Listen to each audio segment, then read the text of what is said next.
headlines. The story continues at River Valley, where you can see URA releases the reserve list site that's up here, even closer to Great Wall City. And look at what price.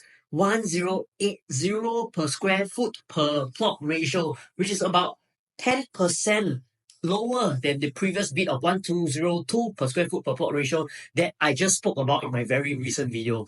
Wow, the first thing that comes to your mind might be, what's going on? Is this going to be another new low for prime River Valley property?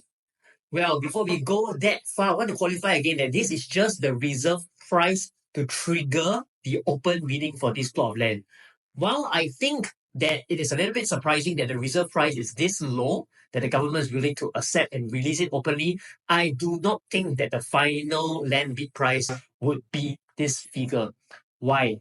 This plot is actually pretty different from the previous plot. Number one, it has a lower gross quantum. In fact, you can see here, CBRE, one of the largest real estate consultancies, state that they expect the bid to come in about 1,003 to 1,380 per square feet per plot ratio, or about 730 million to 770 million.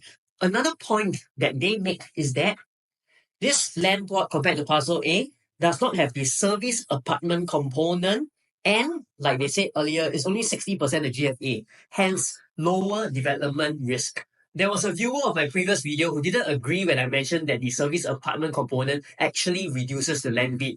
Well, even the research head at one of the largest consultancies do agree with my statement. End of the day, I think it's in everybody's interest that the land bid doesn't go too low. We are all stakeholders in the property market and the government as well, and any sharp change in property prices will affect most of us negatively. I would expect CDL to also make a bid for this plot of land. After all, it is right adjacent to the one that they just won. Being side by side could create many positive effects. Just take a look at Guapo and what they did at Bugis with Midtown Bay and Midtown Modern. I highly anticipate the potential of the developments in this area, and we haven't had something this close to Great Wall City for a while now. What's your thoughts on this land bid? Let me know in the comments.